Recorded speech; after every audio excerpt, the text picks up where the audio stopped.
Thank you, welcome. It's really a great pleasure for me to actually introduce Vikas's book. Vikas is a cherished colleague at Azim Premji University. It's particularly wonderful for me because I recall Vikas's job talk about 10 years ago in which I was there, and all these ideas were just beginning. Vikas is, as you will actually experience in his talks, one of the most kind of interesting economists you could come across. He's wide-read in a very wide range of topics, including the Arthashastra and then politics, statistics, and it's no surprise, also philately. So it's no surprise that a sort of Renaissance man should come to write a book like this. On a truly kind of important topic that we often seem to elide in our thinking, which is the process of actually of enumeration. As an economist, I'm an economist, my apologies, but as an economist, we often, are immediately taken with whatever numbers come out, and there's debates about those numbers. It's hardly any reflection, unless you happen to be, let's say, T.C. Anand or others, to how those numbers actually came about. And in fact, if there is a number which precedes things like GDP, it's really maybe the most important number that any statecraft has, which is what is your population? What do they comprise? How do you actually enumerate them? How do you classify them? And it's particularly critical when you're talking about areas which are contested, areas like Jammu and Kashmir, where identity states are contested. So Vikas was kind enough to send me a soft copy, and I've seen things before. And it's truly kind of a monumental work of very deep, even anthropological evidence gathering about how these censuses come about, a history of how actually we've come to see Jammu and Kashmir over the last many decades. So before I introduce Vikas, I'll also very quickly introduce our very distinguished panelists. T.C. Anand, as I mentioned, and all of you know, has been the chief statistician of India and the head of the Delhi School of Economics, one of our most distinguished public servants when it comes to collecting statistics and the understanding of it. Then we have Nur Ahmed, who has been the dean of Central University of Kashmir, and again, one of the most distinguished scholars of the region, and Christophe, who has been at the Centre des Sciences Humaines, and one of, again, our most distinguished, the most distinguished demographers, especially of issues such as sex ratios and so on. And so it's really a kind of distinguished panelist which will be speaking to these kind of issues. But before we start, maybe Vikas can come up and give a flavor of the book for about 10-15 minutes, and then we will have a conversation. Vikas. Good evening, everyone. Let me begin by thanking the Bangalore International Center for making room for this conversation. Thanks, Arjun, for the nice introductions. And thanks to all the panel members. I'm going to give a very brief introduction to my book. It began in 2013, I think, when, I was still doing my fieldwork in Nagaland. And there everybody said, they had statistical issues. So there everyone said this happens only in Nagaland. So I said, this cannot be entirely true because the statistical, infrastructure, machinery, and bureaucracy is more or less the same. So I started looking for examples from elsewhere to tell my interlocutors that this is not the case. I found examples in Pakistan, then Nigeria, etc. And that is when 2013 I stumbled upon the work of Christophe, where Christophe, in his EPW article, he said that there's some reason to doubt the data of Kashmir. And that's how I started the journey. So I'll just give you a few snapshots of that, data problem. This is the child sex ratio of Kashmir, the Jammu and Kashmir. J&K, as you see, is a clear outlier. You look at the child population share. Again, J&K is a clear outlier. Now, if you zoom into Jammu and Kashmir, all 10 districts of Kashmir are in one direction. See here.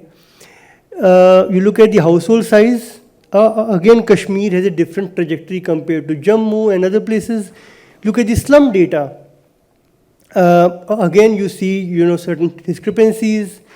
Compare the number of households in the household phase and the house listing phase. Again, all districts of Kashmir have a different distribution here. And just one slide on Ladakh. In Ladakh, you don't have the problems that you in Kashmir and Jammu, but you have a different problem in the language data. So when I went to Kashmir, I thought that Jammu and Kashmir, I thought that because I've done my work in Northeast, so J&K would be a very easy thing to do, but actually it was a lot more complicated.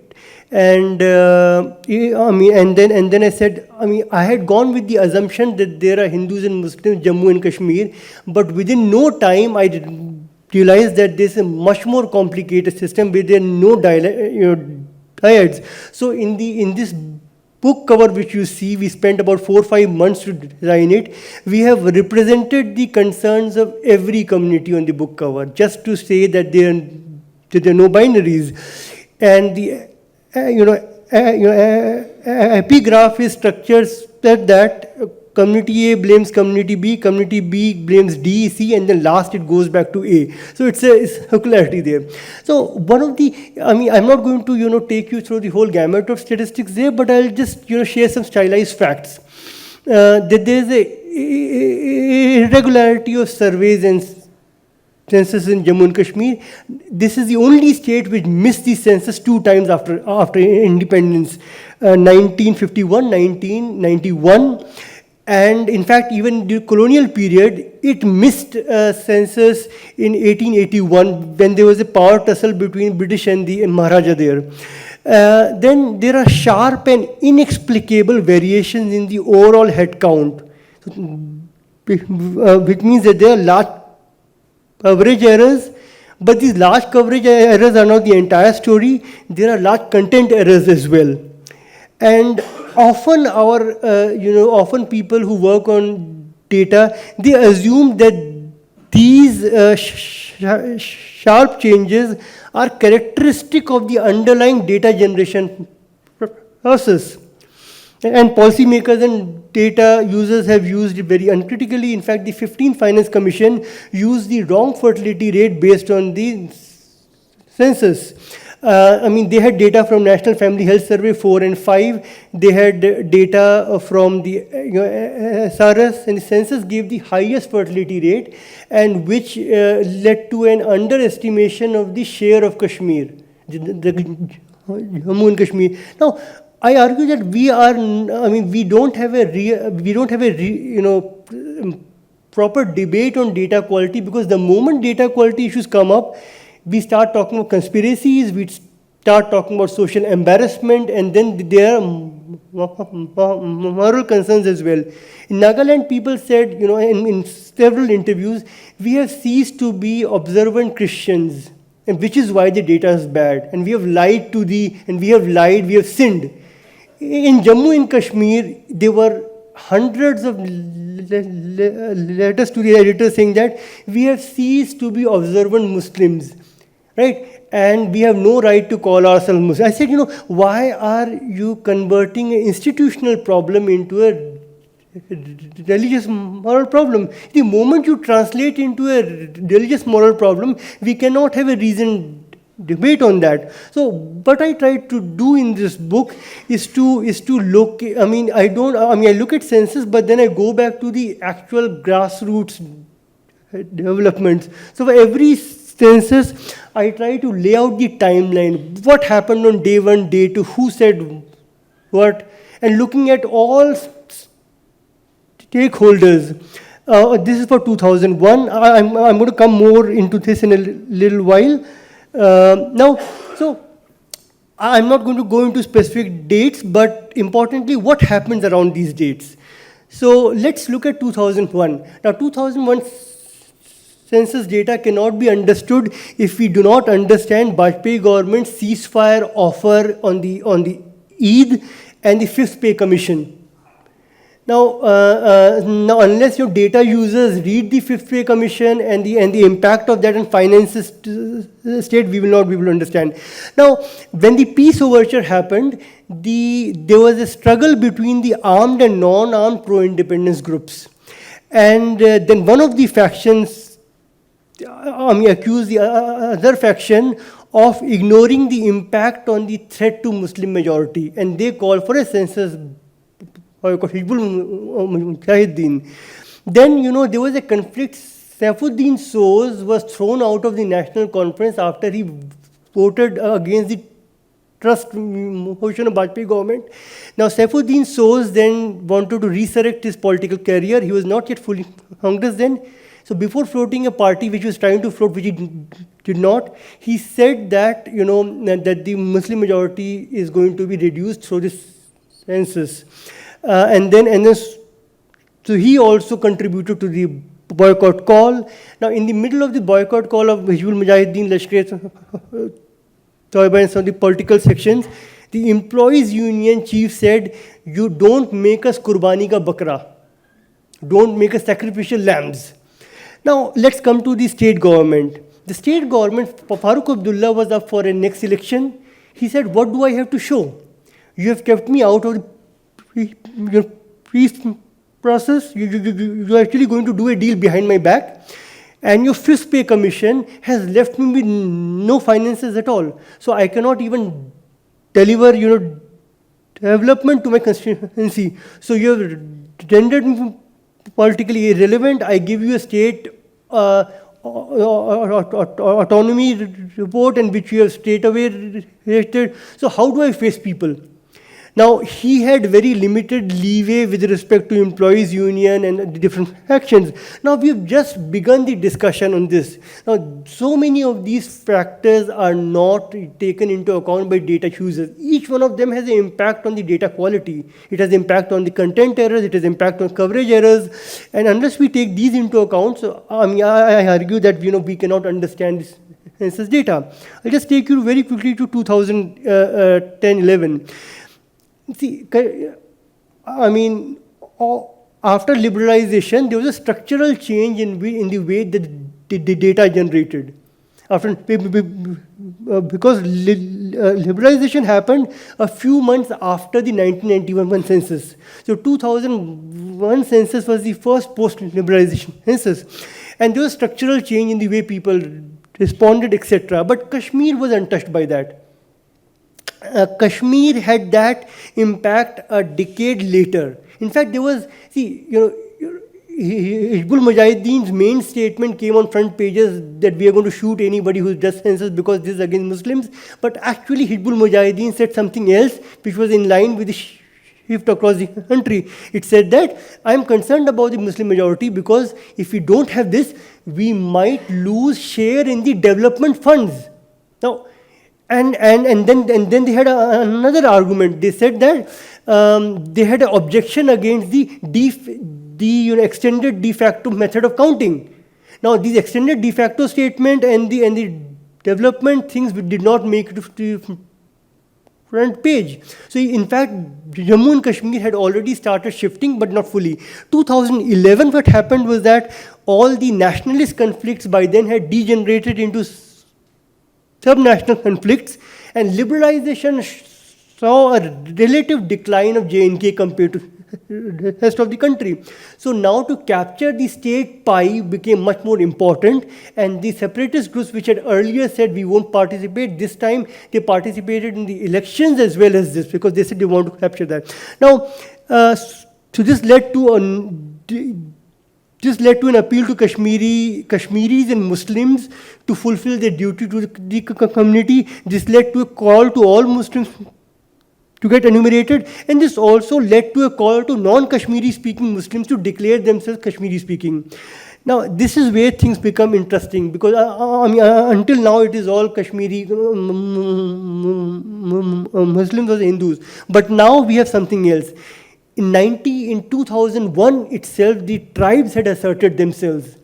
The tribes, the Gujars and Akarwals. Now they complicated the whole equation of Hindu-Muslim Jammu and Kashmir because they are found in in equal proportion Kashmir and Jammu.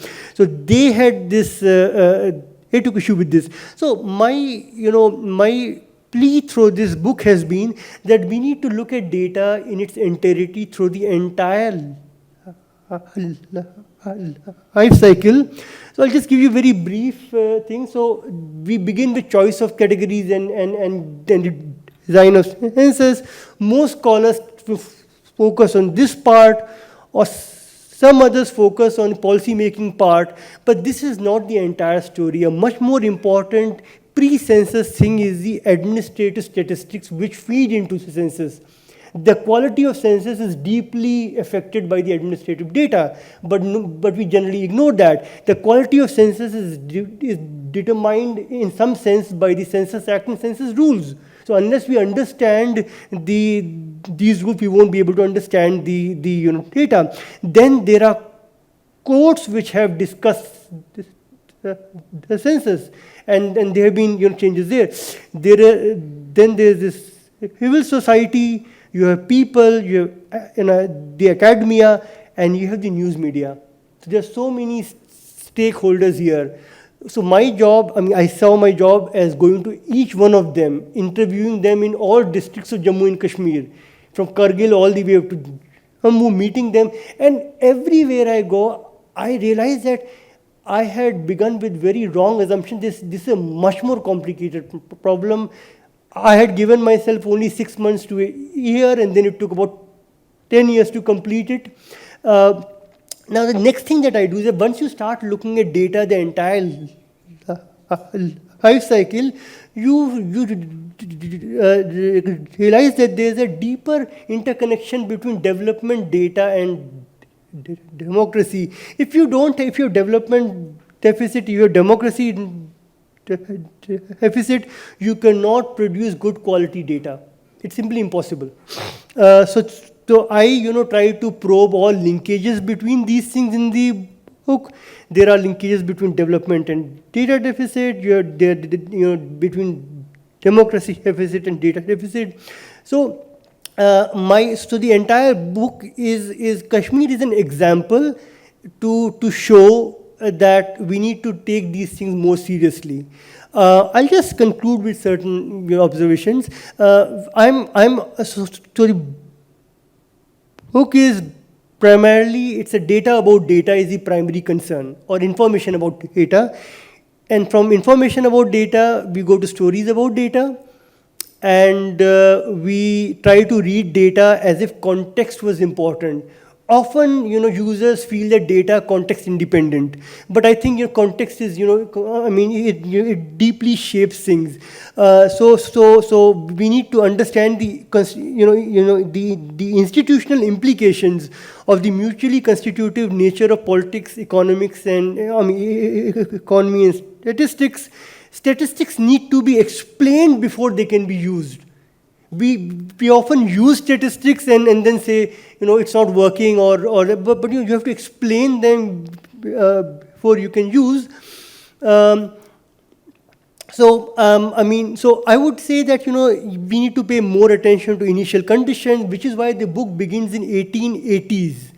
1880s, and the story begins with the Arya Samaj, the most unlikely place to begin a discussion about census, but they had a very defining impact on the subsequent debates. In fact, the Arya Samaj is no longer an active organization of that sort, but it's still that 1880s discourse continues to define our contemporary debates. In fact, one of the first uses of census as evidence for something was in an Arya Samaji pamphlet about the population shares in Jammu and Kashmir. And so therefore it's important to understand the whole trajectory. And so I argue that, after I do all this, I see statistics as insignia of modernity, and that has a huge, that has huge consequences. The entire sense of embarrassment when the Nigerian minister says that I'm deeply embarrassed in front of the international community that I cannot even produce reliable head counts. When the chief minister of Nagaland says, I'm deeply embarrassed. Everybody has the gold standard that the West has the need data. And in fact, this has been the, and so therefore, if we do not do it correctly, then we are somehow at a lower civilizational distill. And then I see census as collective self-portraits. This is a country trying to, project itself. And so, for instance, there could be debate on who should be in, who should be out. Rohingyas are not in the Burmese census. But even for those who should be included, there's debate about who should stand first, who should stand in the corner, etc. Then finally, I see the statistics as public goods. And I argue, that the structure of statistics as public good has a deep implication for the nature of data quality. To just, cut a long story short, statistics are intertwined with the reality, quote-unquote reality, which is supposed to capture. The data collection machinery is not a distant, invisible satellite, helping us. The data collection person is one of us, and his biases are going to shape things at all. So given this background, I argue that standalone legalistic and technological solutions have limited efficacy. They can have marginal impact. Pakistan introduced this computer-aided personal interviewing in the census, and their new census is no better than the previous one. So therefore, your technology cannot solve what human problems cannot be solved. It can only help you do things, but it cannot solve your ethnic conflicts. It cannot solve your departmental conflicts, etc., etc. So I'm going to stop here, and we have three extremely distinguished panelists who are going to comment on the book, and I want to leave time for them to come and share their views.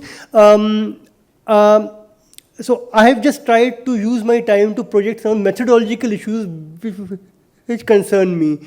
So I'll stop here. Thanks a lot.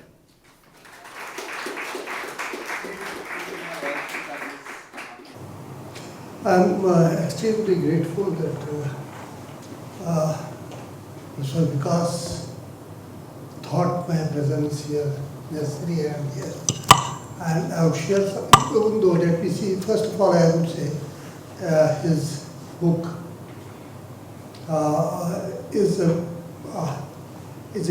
great contribution to understanding the complexity of J&K political economy in its multiple dimensions.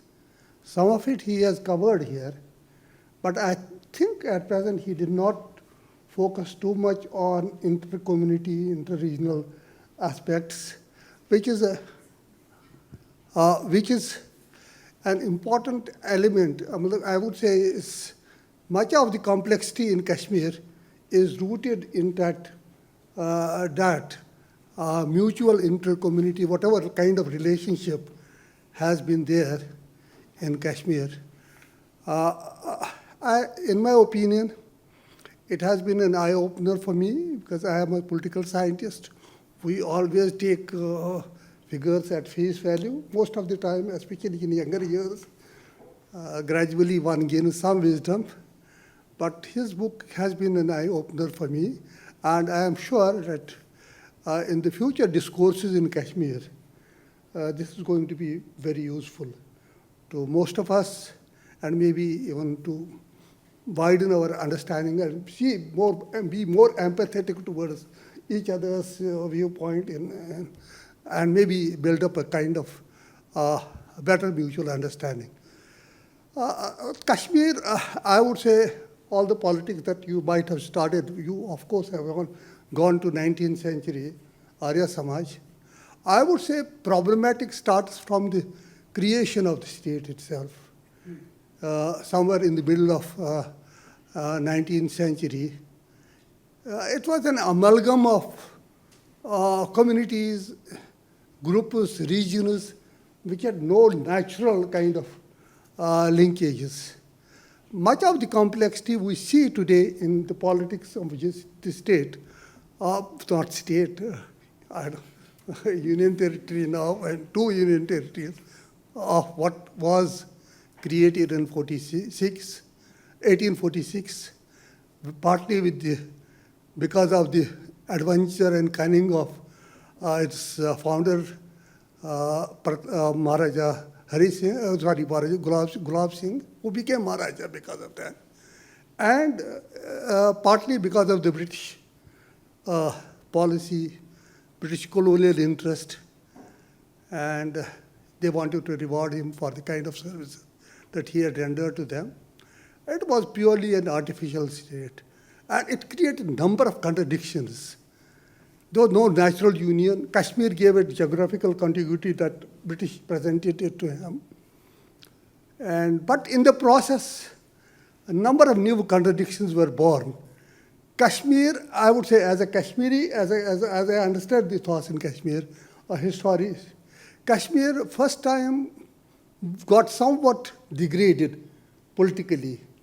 Because till then it was always been, in any politics, even if it was from government, it used to be a provincial center, important, whether it was, when it was local, for a long time we had independent kingdoms. It was Srinagar, used to be center. Then when Mughals came, Mughals gave Kashmir quite a bit of importance. Then Afghans and Sikhs, we had separate province with its own independent governor. But when this new Dogra state, a community which was rooted in Jammu center, community of which was not more than 10% of the total population, they created a state where Kashmiris were brought down to a new formation, which was of more artificial Jammu, and which had no comparable history, which Kashmir had. It's always grievance. See, for a time it did work, but during the course of 20th century, early 20th century, when emancipative forces started building up around in the Indian subcontinent and across, it had an impact in Kashmir.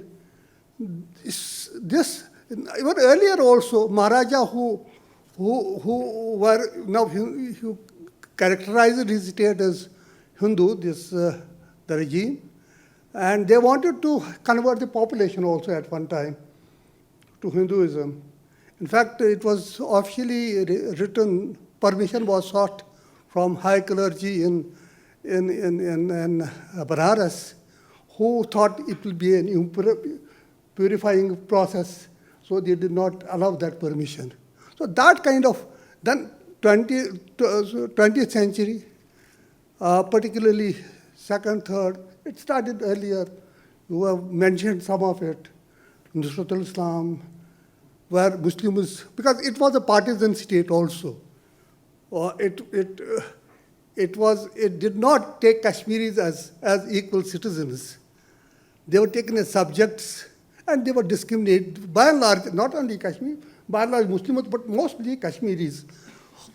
So when emancipative forces started building up, and in the process, it started with numbers again, contestation of numbers. Sheikh Abdullah, you have mentioned, started his reading group party. It was not he alone. It was already a group of people who were taking up, collecting numbers of Muslim representation, who were almost 80% of the total population, 78, as per 1941 census.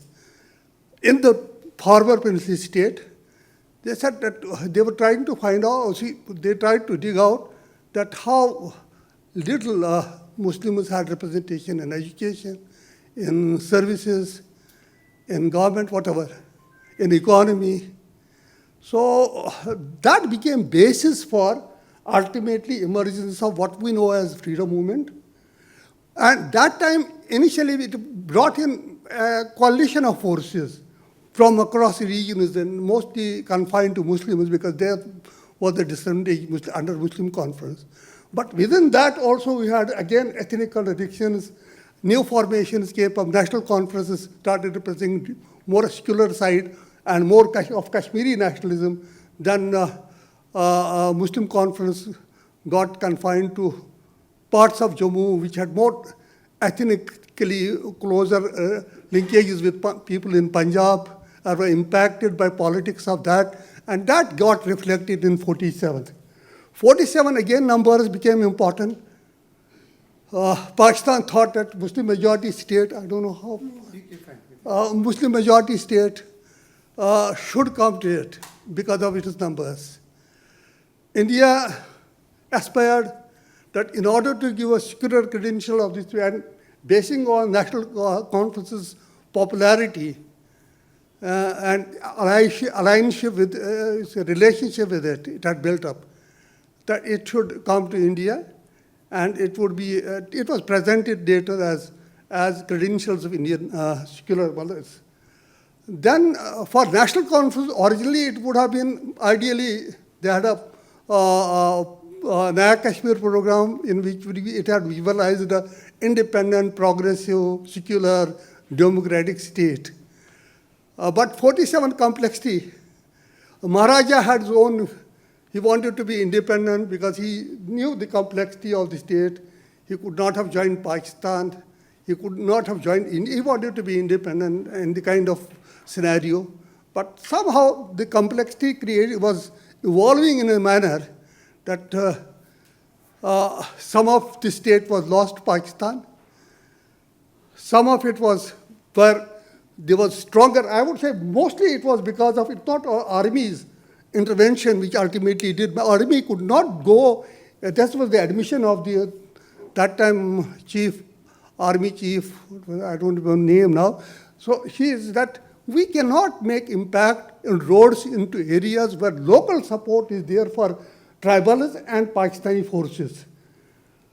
So that became a hindrance, and subsequently this came, ceasefire line, divided the state. It made certain fundamental changes in the structure, population structure of the state. We had three broad regions of the state. One was Jammu. Jammu had a significant Muslim majority. Kashmir was predominantly Muslim. And northern areas, again predominantly Muslim. But subsequently, after the partition, Jammu turned out to be broadly Hindu-dominated, Hindu majority. Ladakh had a very fragile equation with small population between Muslims and Buddhist majority.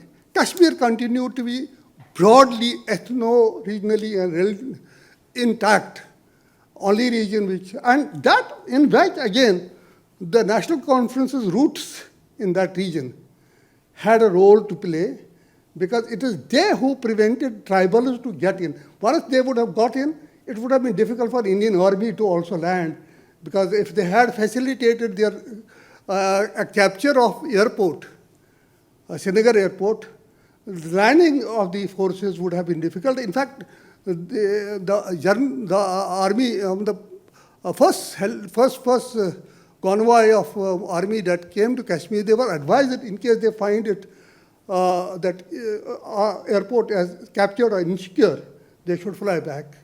But fortunately for them, it had been secured because initial resistance to tribal entry into Srinagar was done by the volunteers.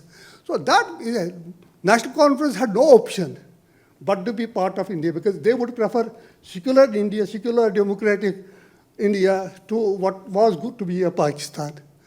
So in that kind of equation again, but they wanted now whatever its identity, broadly we would say Muslim, but it was also Kashmir. They were obsessed more with Kashmir because they had ethno-regionally associated, even though now, for a time, partly because of their reform program that they carried out in 1950s, they were able to build up inroads, more particularly in Jammu, in the periphery, even among Hindus, low-caste Hindus.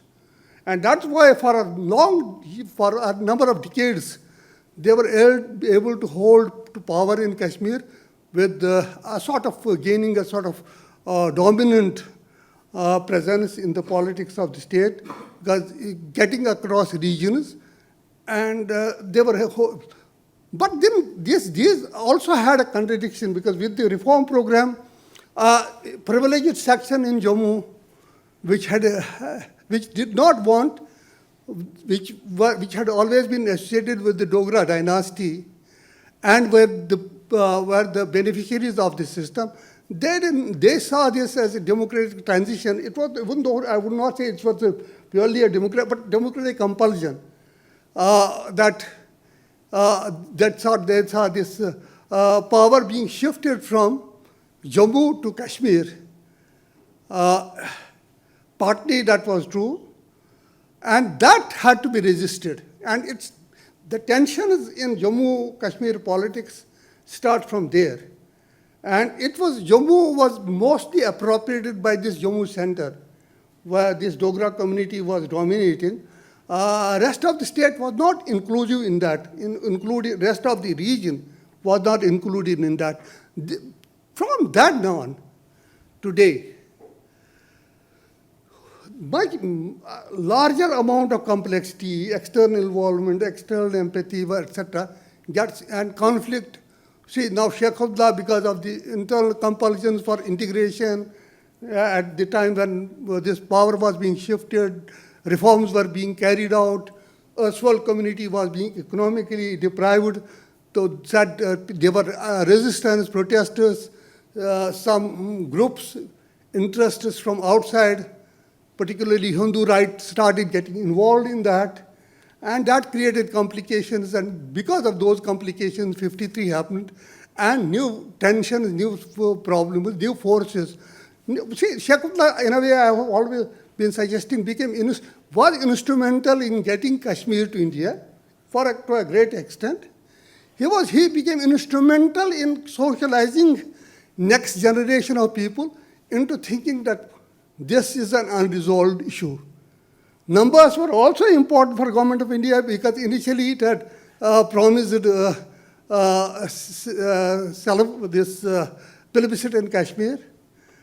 But subsequently it had to withdraw, because once it saw that its support, because of the termination of Sheikh Abdullah, got was gone, and he had become hostile to the idea of it. He had a different thinking on the issue. So that instability, internal tensions, that continued. Now a section of people in Jammu, now again, gradually, naturally you had a coalition of new forces, new contradictions came. I'll try to. I'll come to the present. But present, we are in a process. State is in the process of flux.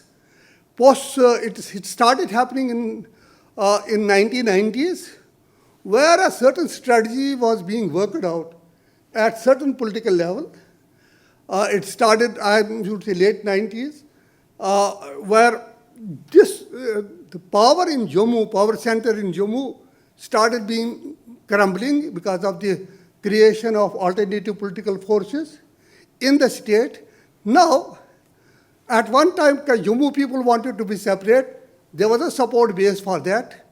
And that support base, now there's a new equation being tried. That new equation is that post-Article 370 removal.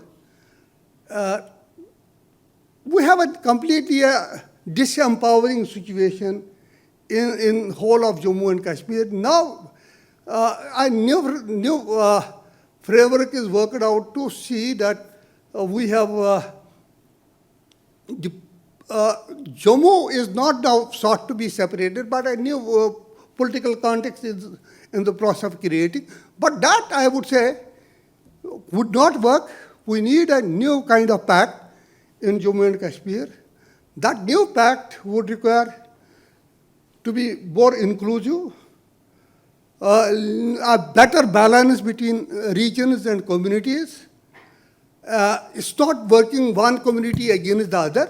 It would be a sort of inclusive solution, new pact, new understanding.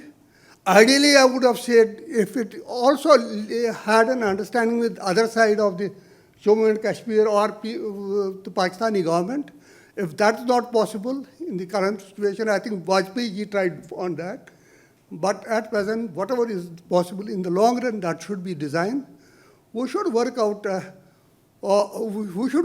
solution to Kashmir where people feel secure. All communities, I would say, feel secure, have stakes in the system, share in the power, and have a somewhat normal relationship in the community. And maybe wherever we have difficulties, dislocation, work out a secular democratic solution within a certain kind of positive framework, and that should address the complications.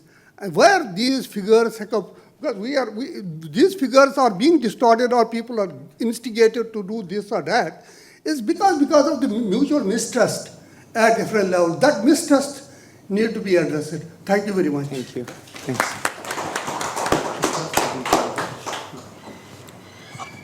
Can you briefly introduce the... I already did, actually. Yes, please. Okay, let me repeat. I'm Christophe Guilmoto. I'm a demographer, and I'm based in Delhi. Let me first thank the BIC for the invitation, and APU also for support. And I'm very happy to be here. You know, I'm very familiar with the work by Professor Vikas Kumar. And his book, I must say, and I think it should be circulated for you to have a look, is of a very unusual kind. You know, Vikas is classified as an economist, but I'm not sure that book is typical of economists and of demographers or statisticians, maybe geographers, but that I'm not even sure. And it's really something that you never see. Because why? Because Vikas loves to look at data when they are kind of unexpected and maybe wrong and distorted. But we guys are demographers. I'm not going to speak for statisticians, but I think we are from the same school. You know, we sometimes spot them, but then next thing we want to do is to dismiss them and get rid of them. Even I was thinking, like recently I was using a fancy technique called robust regression. Basically, it's to get rid of outliers. You don't even know how you will get rid of them, but for sure that's the objective. And so it's statistically PACA method to use, you know. But he's just not happy with that, you know. So to get back to the story, 10 years ago, my colleague Rajan and I were busy trying to estimate fertility data from the census. You know, in those days when we had a census every 10 years, maybe you remember. That was in 2011. And so we started working with that, and basically we look at the child population that was immediately published after maybe 2 months. Provisional data, and then you back project this population, and then you get the births during the 7 years before the census, and with some demographic manipulation, which are completely legitimate, let me ensure you on that one, we get the fertility rates. And then we got the fertility rates, and then I mapped them at district level. And then there was something weird, you know, not looking nice on my maps. I'm very fond of maps. And so I told my colleague Rajan, there's something here. And he said, oh, you know, Kashmir is so bizarre, you know, maybe fertility has been increasing in Kashmir, and you know, maybe you could fit a narrative to explain why fertility has increased and why also the proportion of female children has decreased, you know. And yeah, you know, we can find narratives, but demographers are not very good at that. You know, they leave it to sociologists or, you know, some other poets. But I was still not happy. And then at that time, I'd read that book about Kansas, which is called What's the Matter with Kansas, trying to explain why people in Kansas are very poor, but they vote for a Republican Party that is defending the interest of the rich. And so I inserted a section in our final paper, which is what the matter with Kashmir, or what's wrong with Kashmir. And then what? You know what? We left it at that, except that we didn't publish the fertility data estimates for Kashmir because they were definitely distorted. That's when Vikas comes in, you know. He look at that and is, in fact, interested. He's not interested, I'm afraid, by, you know, fertility estimates when they are completely expected, and that's what usually we find. Fertility is very easy to predict. But just because there was something so bizarre, and he has this kind of forensic approach that he will gather all the evidence. Again, remember that it is typically the kind of data that people like me will dismiss, keep apart, and say, no, I don't want to touch that, you know, there's something wrong, I don't want to know, but it's not for me. That's where, you know, he gets really curious. And how does he go about that? First, comparative approach. You've seen some of the chart. So you compare with other regions, with other periods, with other ethnic groups, or with other countries, and then you get a sense that there is regularity in the irregularities. For example, that Kashmir was affected by this rise in the number of children, but not Jammu. And it's as simple as that. And so already you have a sense that it is socially determined, that it's not random, that it's not a random mistake, you know. And then he goes beyond that, and he does all kind. I mean, and here you have to look at the book, and especially at the footnotes, to get a sense of what he does. First, he goes to Kashmir, you know. I mean, we are demographers, we never go there, you know. I mean, I'm about to write a paper about a country where I haven't been for 30 years. You know, I'm not going to mention the name of the country because shame on me. And I hope it's going to be a very good paper. But sometimes we don't even go there. Well, I've learned that he's been everywhere in Kashmir. In fact, I'm planning to go to Kashmir, and I hope... Yeah, he has been, I think, to each and every district, Kashmir, and there is maybe one part, or maybe, I don't know where you haven't been, but a very small part. And then he talks to people. Again, demographers, we don't talk to people. You know, we talk to people when they are 1 lakh. Yes, we talk to them, we're listening. But less than 1 lakh, you know, no, sorry, you know. And again, look at the book, you know. He went to meet ordinary people, census people, opinion leaders, all kinds of people, you know. And then he's getting a sense, and then we're getting closer to the context, you know, the historical and political context that we don't see.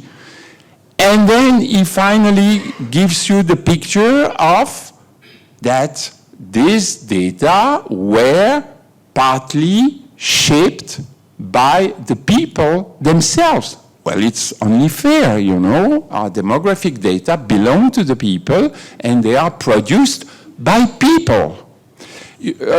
Demographers have always to fight with the idea that population matters are determined top-down.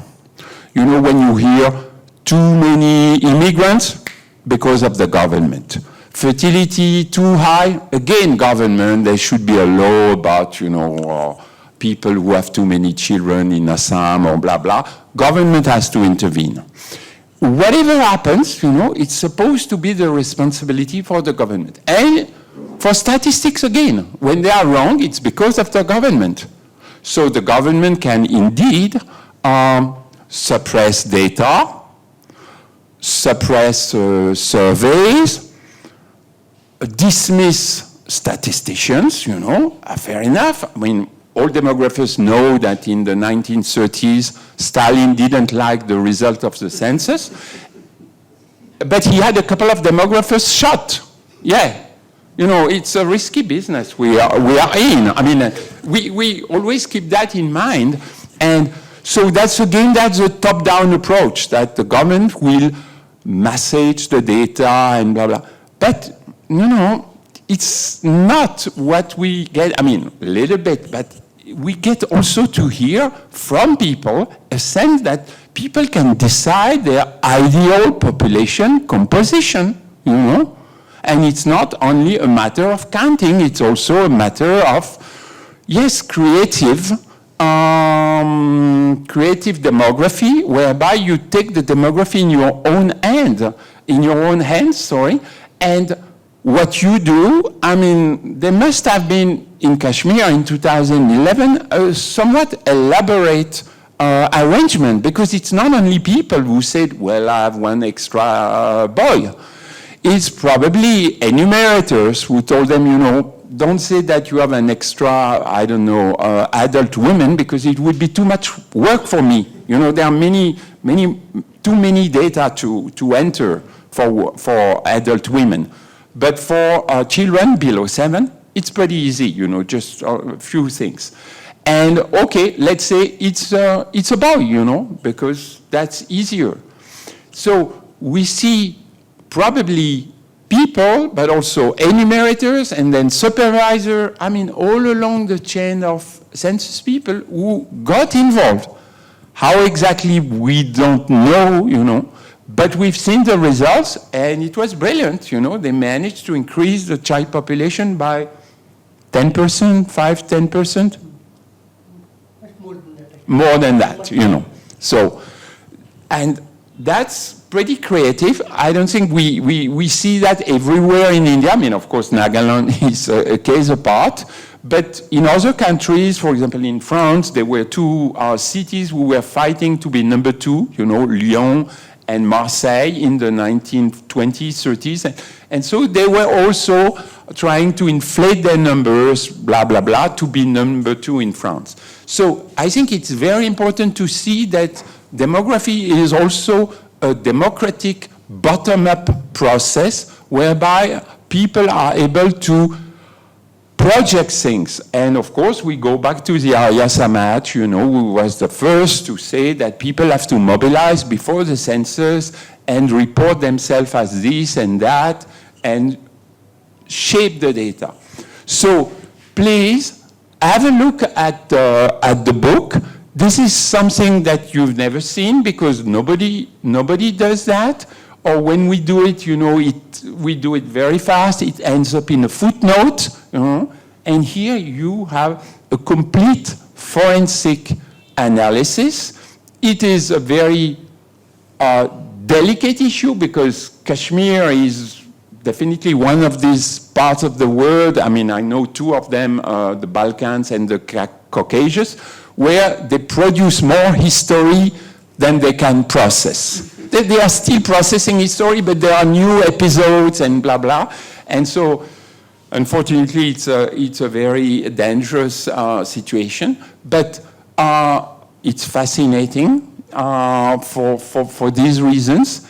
And so, first, let me again congratulate Vikas for this book, and I hope he will devote his energy to some other demographic oddities in the future. Thank you.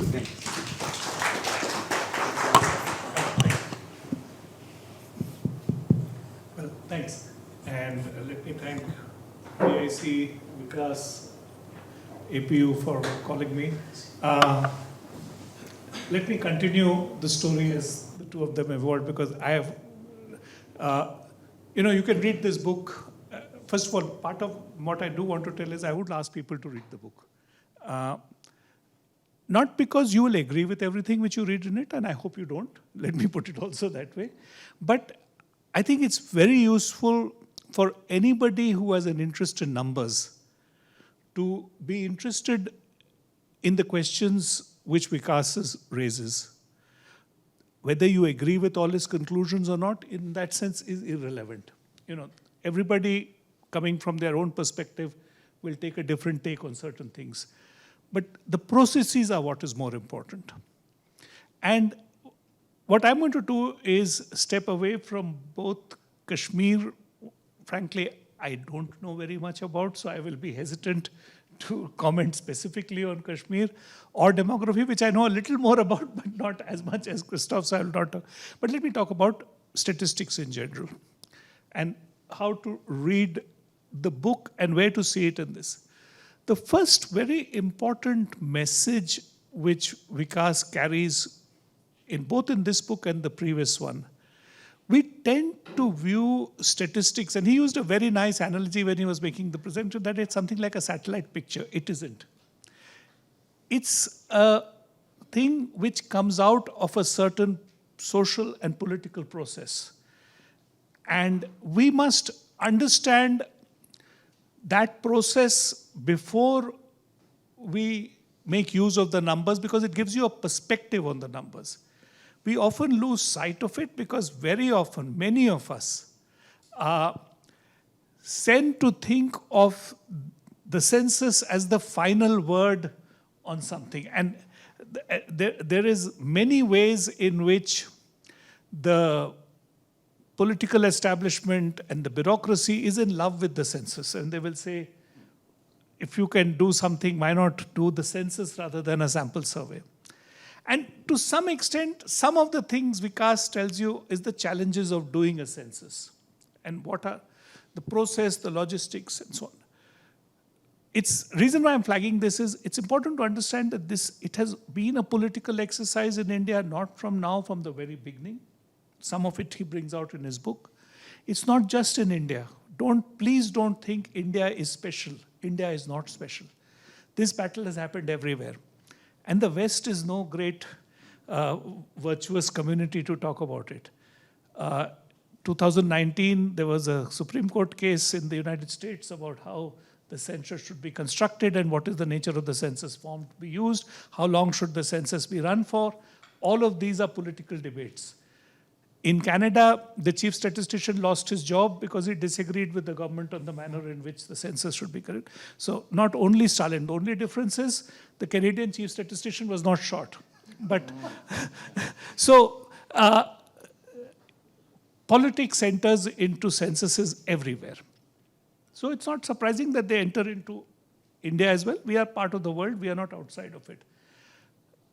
And we must therefore be aware of how censuses and surveys are constructed.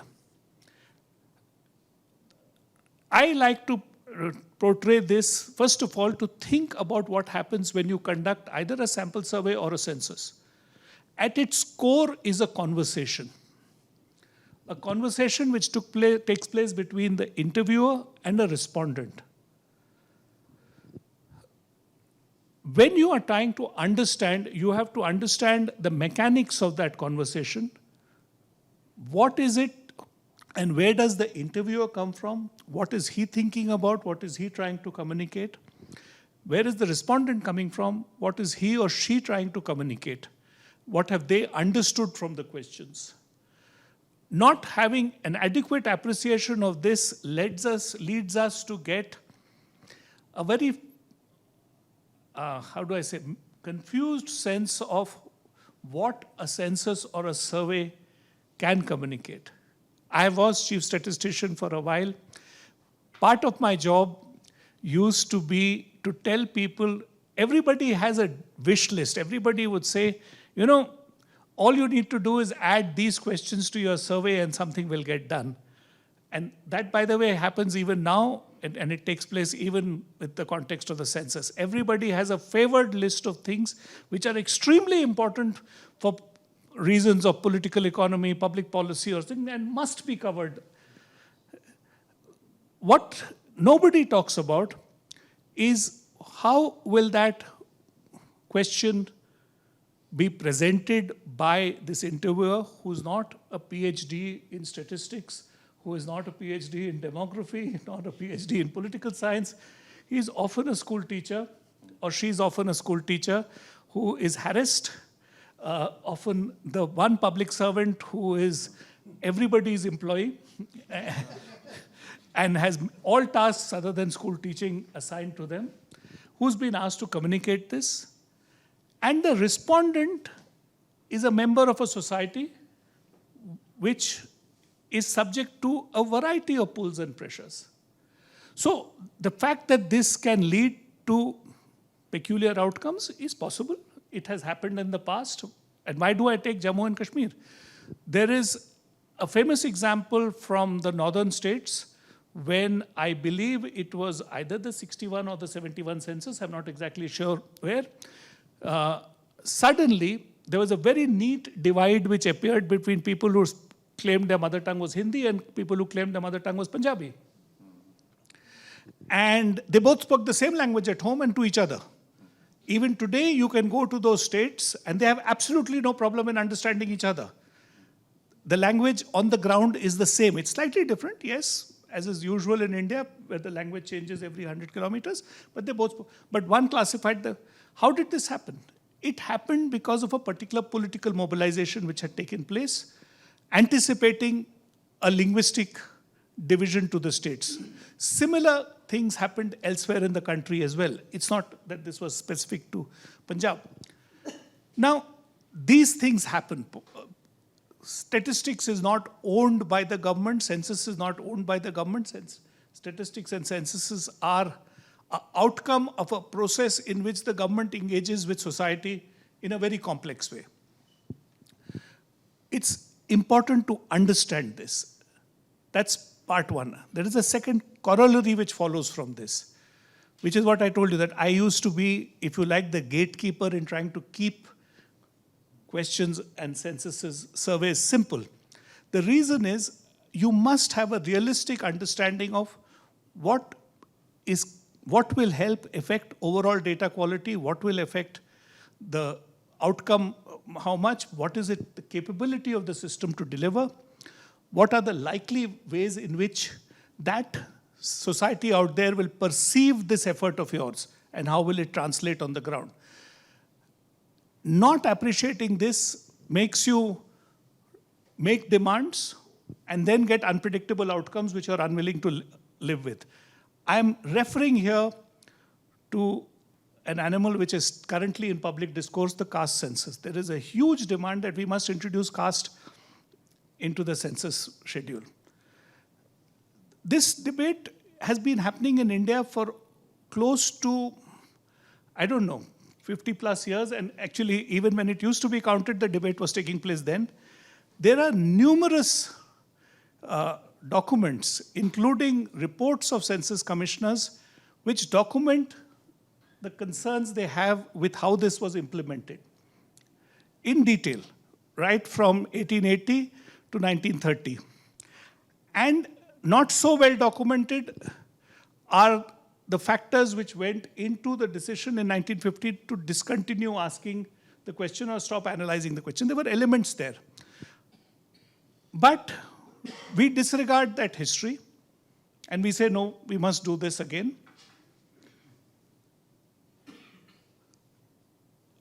Various census commissioners cutting across political regimes, all of them are civil servants. Many of whom have, almost all of them have now since retired. You can talk to the ones who are still alive and they will tell you that they all opposed it. You should step back and think, if so many people had opposed it, maybe they had a reason. Maybe there was something else which was going wrong. It's not just that. Every time it is done, including the most recent one by a state in Bihar, it immediately throws up lots of people raising all sorts of issues about what happened, how they were not counted, how this has been abused, and probably increases fractures in society. What can be done in a census? What can be done in a survey is not something which you can answer purely on technical grounds. It is something which you have to be understood by a very careful assessment of, if you like, the manner in which this exercise is conducted. The same applies for surveys. There is an integrity to a survey. You try overloading it, you try adding things to it which are complicated, and you can mess up the entire schedule. There's a very nice example, I used to use it when I taught in Delhi school, is an NSS was driven with all the right motives, wanting to do a survey in which it changed the manner in which consumption was measured. The logic behind the change is well documented, very good. There also was a concern that the data should be such that the old method and the new method should be available to make necessary comparisons. So at every stage, the intentions were right. They made one mistake. They included both types of questions in the same form. What they did not realize is that the investigator is not dumb. He will see the two questions are asking the same thing, and he will realize that he wants to make sure that the two numbers match up. So he will ask one of the two, it doesn't matter which one, and generate the other one by either multiplying or dividing. It doesn't matter which one he does. I mean, it's really irrelevant. But what happened is the two numbers together didn't make sense. I mean, they were both, and that they had to therefore junk that entire exercise, and the received consensus was this is rubbish. And so that particular part of the survey was not used. These types of mishaps happen. As I said, at no time was there a conspiracy. There was no effort to do anything. Everything is well documented as to the reasons why the change was being made, but a mistake happened. Surveys and censuses are very sensitive structures, and therefore need to be handled carefully. The first part, which is where I'm now speaking purely from my experience as an official statistician, statisticians in general are very conservative, at least people like me who have experience in looking at field data, and the challenges of working with the field is please don't make changes for this. Sometimes we make changes because there is too much pressure, and Vikas talks about it a little bit because we need to, because technology has changed, whatever. I mean, we may not know what happened, and what is the reason for the error difference which Vikas talks about? We don't know, and partly we don't know for the following reason. There's a problem is the census, unfortunately, is conducted once every 10 years. There are idiosyncratic factors which affect each one of those 2 years. Now, you don't know whether the results which are coming are because of those idiosyncratic factors which came to operate on those 2 years, or whether it was something systematic which was happening and going in a particular direction. So you are left guessing. Maybe enough censuses later, you may get a clearer picture and you may be able to, but otherwise you're constantly saying this is good or that is bad. You know, that's part of the problem. The thing is, you know, in all of these data structures, the point is you must pay attention to this whole story which came up in how these numbers were constructed, where did they come from. Don't necessarily assume that there is a grand conspiracy which is trying to make the story go one way or the other. There may be a simpler explanation which you're missing and you simply don't have enough data. I'll close with one observation, you know, something which I'm very fond, and it partly adds to what Professor Christoph had said. We are aware as statisticians about all these different forms of error. We know that there are errors which happen in the coverage, there are errors which happen in the nature of response, and all of these things. All these errors are there. What you have to try to fill out, and Vikas tries to do that, I would make one minor criticism is that I don't think he does that often enough or goes enough, is how much of this is systematic in nature and how much of it is, it just happened. I'll give you an example.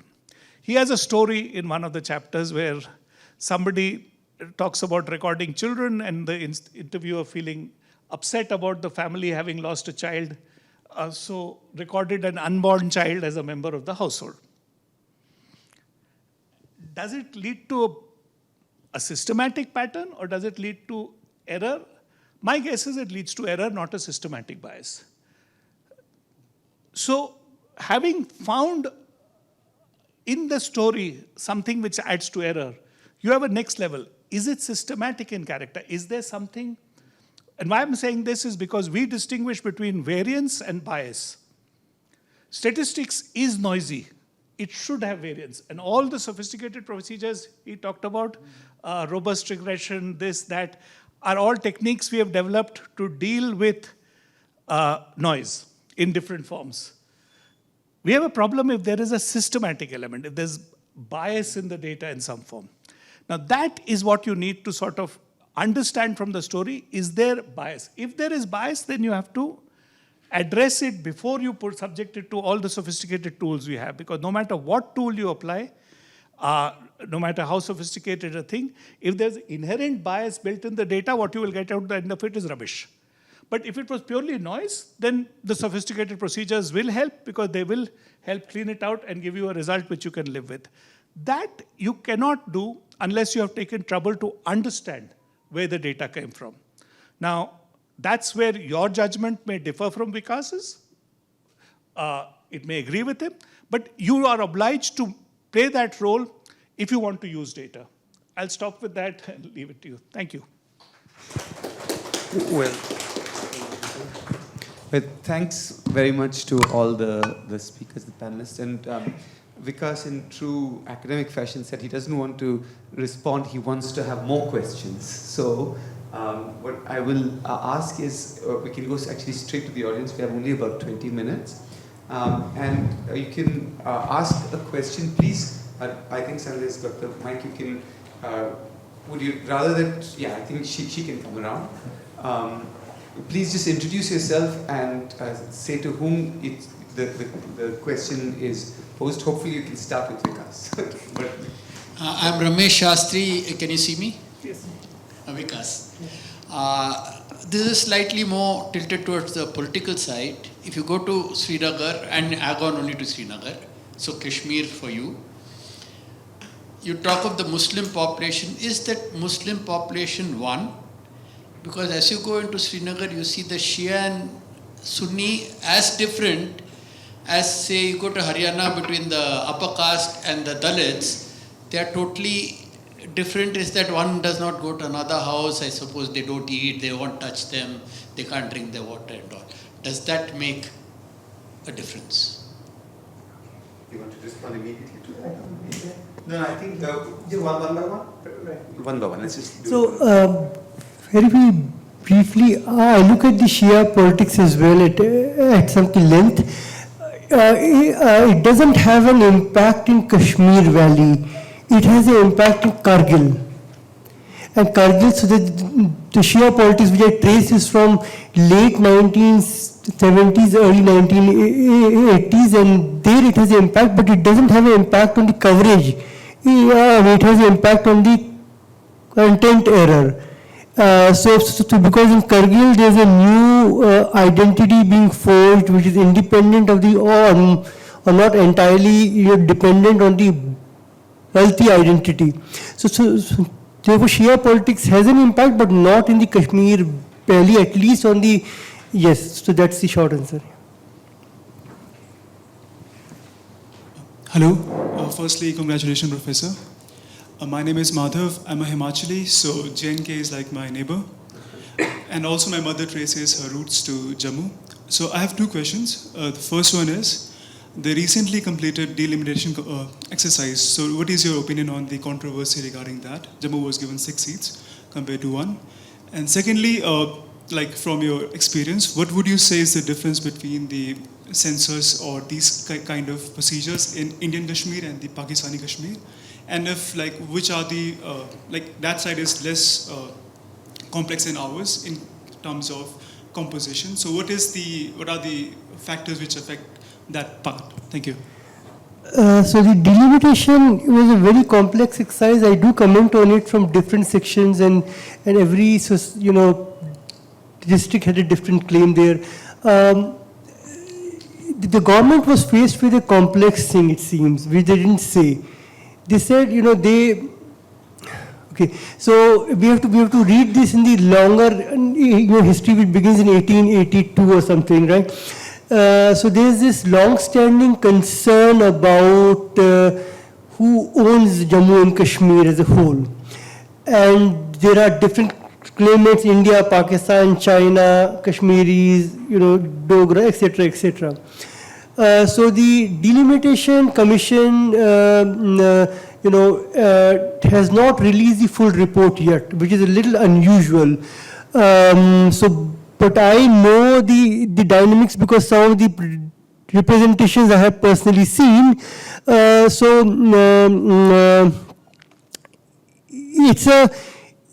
It'll be, the government was faced with a situation where the data of 2011 was fudged. There's enormous pressure in Jammu to correct that. In fact, some of the groups in Jammu, which I've been extensively in touch with, they did not want the delimitation to happen with this old data, right? And they claim that if you do a new census, something spectacularly different will come out. I do estimate that the Kashmir Valley's population was overestimated by at least 10%, but not really much more than that. So the delimitation is problematic, but it's much more complex than we would like to know. So to give you an example of the complexity, a Dalit group asks, why can we not name a constituency after Baba Saheb Ambedkar? I mean, if we can name a constituency after Mata Vaishno Devi, etc., we can also name one after this. So it's not, see, statistics is not directly determining everything. There are multiple claims and counterclaims. How should the reserved constituencies be circulated, changed or not? So that's. So it's a much longer thing. I'm not trying to advise the book, but you'll have to read the fine print. I do an analysis from 1951 to all the way, and I argue that the share of Jammu or Kashmir have not mirrored the census population. It's been much more complex than that.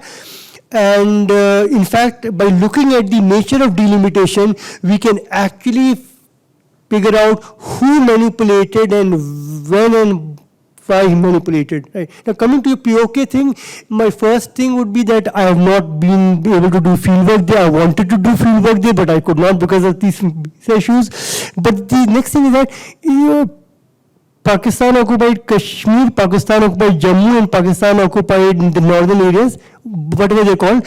They are equally complex. It's not that they're less complex. They're equally complex in many, many ways. And their numbers, they haven't carried out a clear census in a very, very long time, I guess.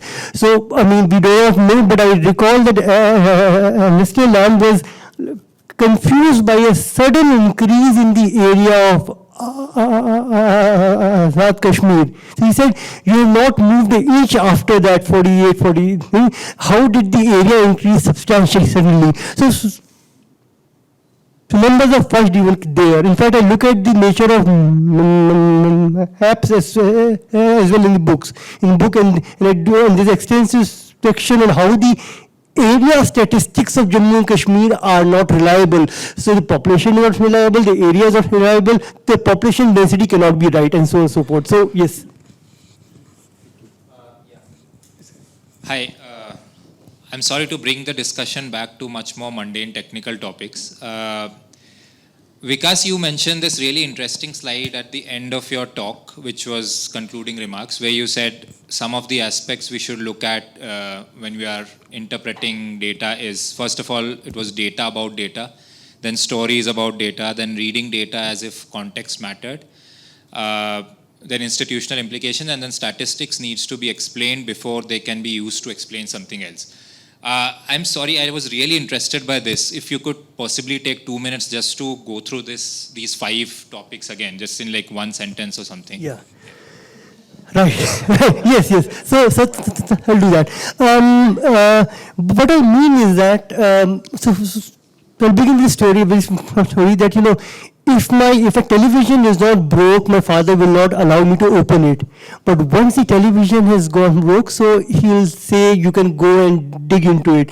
So for social scientists, unfortunately, the way we are trained, when things go bad, we get greater insights into them. And so when I say, as if context matters, statistics are embedded in the very quote-unquote reality they are representing, so you cannot disentangle them. So you have to learn how they have co-evolved. Right? And so we need to explain why is the number this, not that. Right? It is not that I use, so why is the tribal population share of Uttar Pradesh so low? I mean, we've seen the work of Professor A.K. Verma. Even if you don't accept his estimate, even if 10% of that is true, and just, the population, the tribal population of Uttar Pradesh should be much larger. Now, so why is it that? This is because in 1951, certain administrative decisions were taken where the communities were recognized, but they were not counted in the census. I mean, they counted, but not represented. Right. So we need to understand data before we use. So therefore, I'm not interested in what is the percentage of. I'm interested in why is the percentage this. Now you say why, because you're only giving people, but that is not the case. A lot of bureaucratic considerations, calculations, and constraints enter this. I mean, which is why I talk about the legal framework. I mean, there's an entire chapter on the legal framework of census.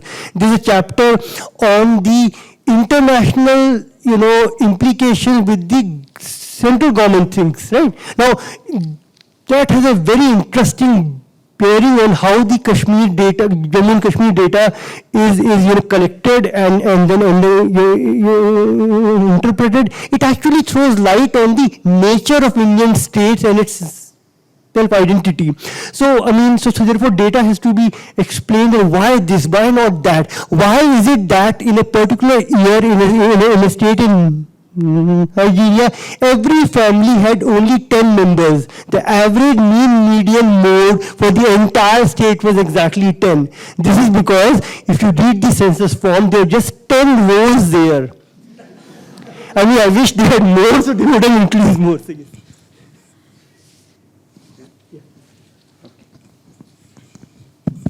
Hi, my question is to Professor Christopher. It's about something you said that Balkans, Caucasus, and Kashmir generate more history than they can process. Isn't it fair to say that of every conflict-ridden region? And I'm interested in asking what makes these 3 conflicts separate from the rest of the other contested conflict-ridden areas in the world?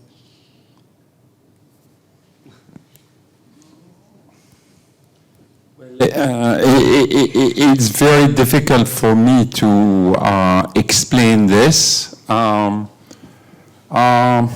We should meet in the Balkans, I mean, you should listen to people who refer always to history to explain the present. If you take other regions of India, like for example, take Tamil Nadu, a region I'm rather familiar with. What happened? When was the last war in Tamil Nadu? Tell me, please. Last war. Well, it was the polygars, beginning of 18th century, That's about all. So what happened after that in terms of serious civil strife or riots, or tell me? Well, not much. I mean, there have been famine, there have been change in government, there have been new administrative units, but so yes, you can process history at a different pace.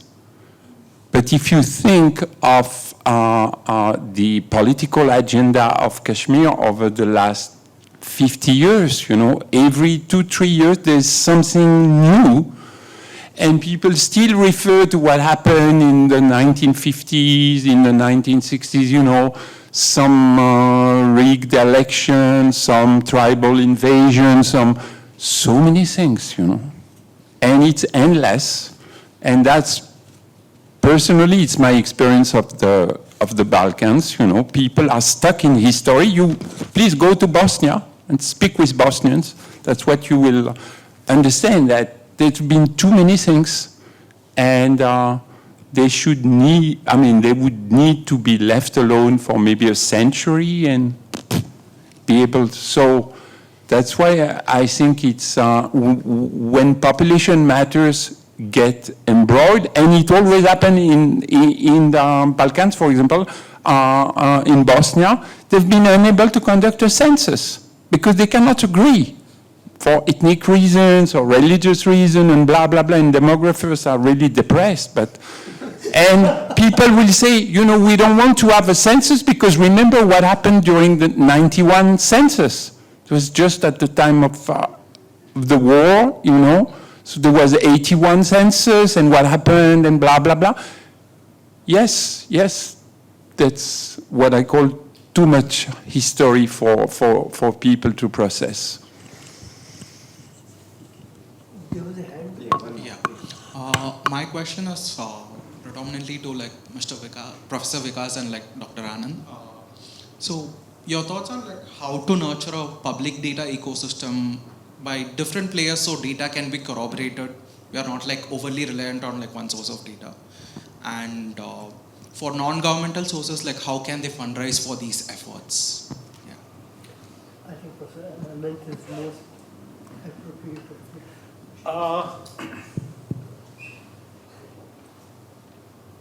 Look, I don't know. I mean, beyond the point, the government data, for the most part, and I'll explain what is missing in it, is now much more accessible than it used to be 10 years ago or 15 years ago or 20 years ago in many ways. Both census and the sample survey establishments have made efforts in disseminating data. So census has set up establishments all over the country where people can work with census data. The National Sample Survey has made it possible for most of the data to be downloaded. Pretty much everything can be downloaded. Other large surveys, NFHS, other government surveys, data is readily available. That's not a problem. There are two types of problems which are there. One is what Vikas was complaining about at various places and is also there in his book. There's not enough metadata, that is data about the data, the processes which led to the data being the way it is. The census is a complex exercise. There is multiple, everything which goes in the census is part of a huge process of dialogue. The structure of the form, the design, including the quality of the paper which is used in it, everything is a process. But you can't find much of that information because even though those records exist, they're not public. So that's one problem, that there needs to be greater public availability of a lot of the metadata, which is data about the way the process was conducted. A second problem is a lot of this could be calibrated or corroborated if a lot of administrative data was also equally easily available. Unfortunately, there we have a problem because many administrative data are still owned by the machinery which collects the data and manages it, and it's not so easily accessible. Partly, if you try to probe the reasons, you will get answers of privacy. And one of the things which I have as a bugbear against privacy activists is they think they have done a good thing it actually has given government a lovely loophole in not releasing data. So we need to think about that, and there are ways to release data which doesn't compromise privacy. Unfortunately, there's not enough work of that in India. we should be thinking about doing that. There are ways of doing it. There are many public data sets, including those in the operation of schemes. Housing, drinking water, all of them will give you much better insights into the census data if the detailed data were accessible. So would you be able to corroborate? Yes. In fact, there's a lot of data which is publicly available. The census data is there, the election commission data is there. You can match it and get stories out from that matching as well. And there are interesting differences in the way things come out. So I think the better thing for civil society to do is, we tend to view everything in a conspiracy mode. And unfortunately, too much of our discussion on data depends upon which side of the politics you are on. And everything is blamed on a particular political establishment, and the government is doing this. The government, I'm afraid, neither has the clarity nor the single-mindedness to function in the manner in which you think. It's actually a very confused entity with different people pushing in different directions. It would help if people were to articulate why the government should release it, and I would actually go a little further. There are lots of data where you can specifically ask for specific instrument to document it and make the case that it will help the government do its own work better, and make that case clearly so that you could say, if this were done, we would be better able to make a case for A, B, C, D, or maybe somebody in government will notice it and pay attention to it. So we don't do enough of that. We do a lot more of conspiracies, and many of these conspiracies are laughable. And let me say one, and something which Christoph mentioned, and I'll use it as an aside. The census is not because some group of people thought that let's orchestrate it and get this outcome. It's impossible. To some extent, civil society mobilizations do it, but they're contesting mobilizations.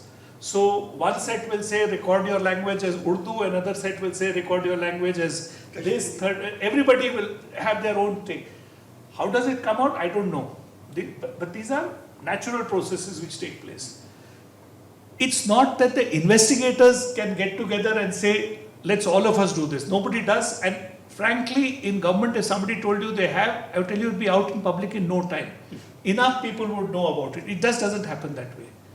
So the answers are more mundane and often hidden in social processes. Thank you. Okay, so we're over time, so we'll have to stop for today.